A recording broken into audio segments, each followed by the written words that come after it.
नमस्कार दोस्तों, अगर मैं आपसे पूछूं कि प्यार की निशानी या कहें कि प्यार की ऐतिहासिक कहानी को बयां करने वाली इमारत कौन सी है, तो आपका जवाब क्या होगा?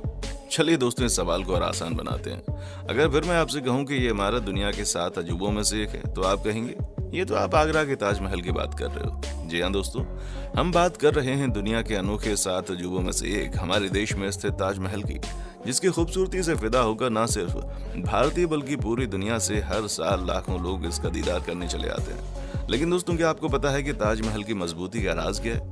ताजमहल को यमुना नदी के किनारे ही क्यों बनवाया गया? और दोस्तों, सवाल तो ये भी उठता है कि क्या हो अगर आगरा में बहुत भीषण भूकंप आ जाए?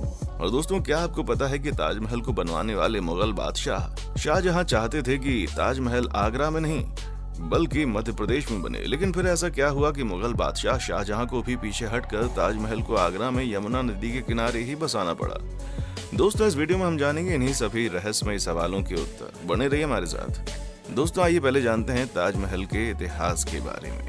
ताजमहल को 5वें मुगल सम्राट शाहजहां ने अपनी सभी पत्नियों से सबसे प्रिय मुमताज महल की मृत्यु होने के बाद उनकी याद में बनवाया था। दोस्तों, ताजमहल के निर्माण में 20 लाख रुपए लगे थे। इसकी अगर आज के समय में कीमत निकाली जाए तो ये करीब 50 अरब से भी ज्यादा होती। दोस्तों, ताजमहल को करीब 20,000 कारीगरों ने मिलकर बनाया था। ताजमहल को इतना खूबसूरत बनाने के लिए श्रेय जाता है तत्कालीन मुगल शिल्पकार उस्ताद अहमद लाहौरी को। दोस्तों, अगर मैं आपसे कहूं कि ताजमहल की ये ऐतिहासिक इमारत लकड़ी से बनी नींव पर खड़ी है, तो आप कहेंगे ये कैसा मजाक है। लेकिन दोस्तों, यकीन मानिए, ये कमाल उस समय के कारीगरों ने करके दिखाया था। चलिए अब जानते हैं कि आखिर ये कारनामा हुआ तो हुआ कैसे। दोस्तों, इससे पहले मैं आपसे कहूं कि ताजमहल आगरा में नहीं बल्कि मध्य प्रदेश के बुरहानपुर में ताप्ती नदी के किनारे बनने वाला था। तो दोस्तों, यकीन कर लेना, क्योंकि ये बात सच है। मध्य प्रदेश के बुरहानपुर में ही मुमताज बेगम की मौत हुई थी और उनकी याद में मुगल बादशाह शाहजहां चाहते थे कि इसी जगह ताजमहल बने। लेकिन कहा जाता है वहां की मिट्टी में कुछ कमी पाई गई और संगमरमर भी वहां ले जाने में मुश्किलें आ रही थी। तो 5वें मुगल सम्राट शाहजहां ने ताजमहल को बनाने के लिए यमुना नदी के किनारे पर बसे शहर आगरा को चुना।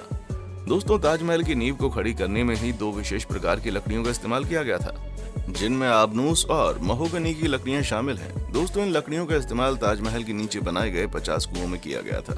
जी हाँ दोस्तों, आपने सही सुना, क्योंकि जानकार बताते हैं कि ताजमहल की नींव इतनी मजबूत है क्योंकि इसके नीचे 50 कुएं हैं और इन्हीं 50 कुएं में आबनूस और महोगनी की लकड़ियों की मदद से ताजमहल को सपोर्ट दी गई है। दोस्तों, अगर आपके मन में ये सवाल आ रहा है कि ताजमहल तो यमुना नदी के किनारे बसा है और उसकी नींव भी लकड़ी पर बनी है, तो फिर नदी के पानी से उसकी नींव खराब क्यों नहीं होती?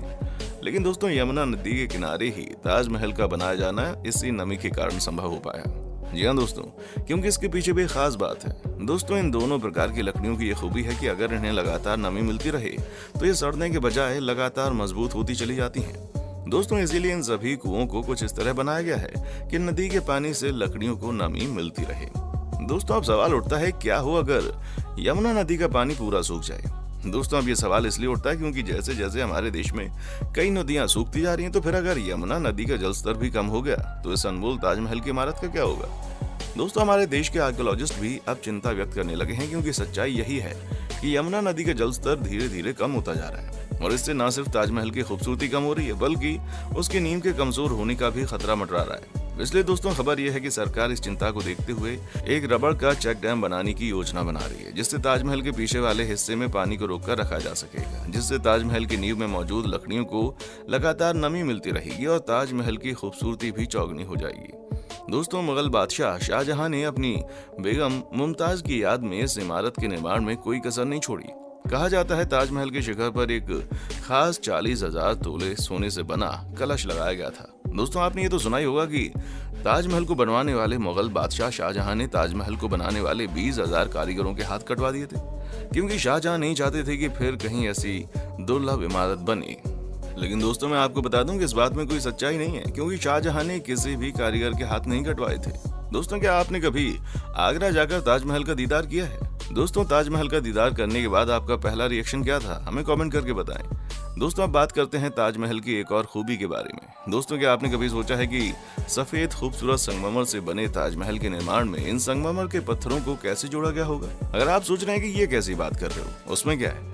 जैसे आज सीमेंट से बड़ी आसानी से ऊंची ऊंची इमारतें बन जाती हैं, उसी प्रकार सीमेंट से इन्हें भी जोड़ दिया गया होगा। लेकिन दोस्तों, अगर आप ये सोच रहे हैं तो मैं आपको बता दूं ऐसा बिल्कुल नहीं है, क्योंकि जिस समय ताजमहल का निर्माण हुआ था उस समय तो सीमेंट नाम की कोई चीज दुनिया में थी ही नहीं। जी हाँ दोस्तों, सीमेंट का आविष्कार इंग्लैंड में साल 1824 में हुआ था। सीमेंट का आविष्कार करने वाले का नाम जोसेफ स्पिन था।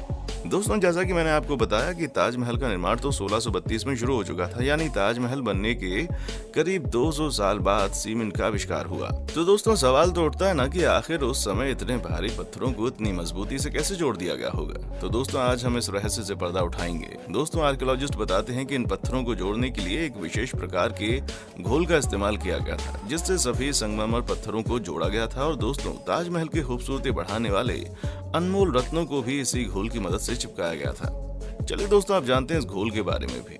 दोस्तों, अगर मैं आपसे कहूँ कि ये घोल ऐसी चीजों से बनाया गया था जिनको आप अक्सर खाते हैं, तो आप कहेंगे कैसी बात कर रहे हो। तो दोस्तों, सरोज नाम के इस घोल को बनाने में दाल, गोंद, शक्कर और गुड़ जैसी चीजों को अलग अलग प्रकार की मिट्टियों में मिलाकर तैयार किया गया था। दोस्तों, है ना बड़ी इंटरेस्टिंग जानकारी। आपने कभी सोचा भी नहीं होगा कि क्या कभी गुड़, दाल और चीनी जैसी चीजों को भी ताजमहल जैसी अनमोल और खूबसूरत चीज बनाने के लिए इस्तेमाल किया जा सकता है। दोस्तों, ताजमहल को बनाने में जितनी उसकी खूबसूरती पर ध्यान दिया गया है, उतना ही ध्यान उसकी मजबूती पर भी दिया गया था। यही कारण है कि तूफान, बारिश और भूकंप जैसी भयंकर आपदाओं में भी ताजमहल की इमारत टस से मस नहीं होती। दोस्तों, ताजमहल की खूबसूरती का एक राज ये भी है कि इसको बनाने में 28 प्रकार के अलग अलग चमकीले पत्थरों का इस्तेमाल किया गया था। दोस्तों, इन पत्थरों की खास बात यह है कि ये पत्थर चांद की रोशनी में ऐसे चमकते हैं जैसे ताजमहल ने कोई सफेद चादर ओढ़ ली हो। दोस्तों, इसीलिए पर्यटक शरद पूर्णिमा की रात ताजमहल का दीदार करने को बड़े रोमांचित होते हैं और शरद पूर्णिमा के अगले दिन अखबारों में और कई टीवी चैनलों में ताज की खूबसूरत तस्वीरें देखने को मिलती हैं। दोस्तों, अब बात ताजमहल की हो ही रही है तो उसकी 4 सुंदर मीनारों की भी बात करना तो बनता है। दोस्तों, ये करीब 40 मीटर ऊंची सुंदर मीनारें ताजमहल की खूबसूरती में 4 चांद लगाती हैं। दोस्तों, अगर आपने कभी इन मीनारों पर गौर किया होगा तो आपको पता होगा कि ये मीनारें बिल्कुल भी सीधी ना होकर कुछ बाहर की ओर झुकी हुई हैं, जिसका वैज्ञानिक तर्क ये है कि इन मीनारों को इस तरह बनाने का एक खास मकसद रहा होगा कि अगर कभी भविष्य में कोई भीषण विनाशकारी आपदा आ जाए तो ये मीनारें बाहर की तरफ गिरेंगी, जिससे इनके बीचों बीच मौजूद ताजमहल की इमारत को नुकसान नहीं होगा। दोस्तों, ये थी आज की स्पेशल वीडियो जिसमें हमने जाना ताजमहल की नींव के बारे में, और साथ ही हमने ये भी जाना कि आखिर इतने भारी संगमरमर के पत्थरों को बिना सीमेंट के कैसे जोड़ा गया, और साथ ही हमने ये भी जाना कि आखिर क्यों मुगल बादशाह शाहजहां ताजमहल को मध्य प्रदेश में बनवाना चाहते थे। दोस्तों, क्या आप जानते हैं कि हर साल हमारे देश में विदेशी पर्यटक ताजमहल को देखने के लिए खींचे चले आते हैं। दोस्तों, पर्यटन विभाग के आंकड़ों की बात करें तो ताजमहल की खूबसूरती का दीदार करने हर साल 20 लाख से भी ज्यादा विदेशी पर्यटक भारत आते हैं। और दोस्तों, बात करें भारतीय पर्यटकों के आंकड़ों की तो दोस्तों, पर्यटन विभाग के आंकड़ों के अनुसार हर साल 80 लाख से भी ज्यादा भारतीय पर्यटक ताजमहल का दीदार करने आगरा पहुंच जाते हैं। इसलिए यूनेस्को ने वर्ष 1983 में ताजमहल को विश्व धरोहर की लिस्ट में शामिल कर लिया। तो दोस्तों, कैसी लगी हमारी ये वीडियो हमें कमेंट करके बताएं, और भारत में ताजमहल के अलावा ऐसी कौन सी दूसरी ऐतिहासिक इमारतें हैं जिनको प्यार की निशानियों के लिए याद किया जाता है। अगर आप जानते हैं तो हमें कमेंट करके जरूर बताएं। मिलते हैं दोस्तों अगली वीडियो में। अगर आपने अभी तक चैनल को सब्सक्राइब नहीं किया तो जल्दी से जल्दी चैनल को सब्सक्राइब करें और बेल आइकन दबाना ना भूलें। देखने के लिए शुक्रिया।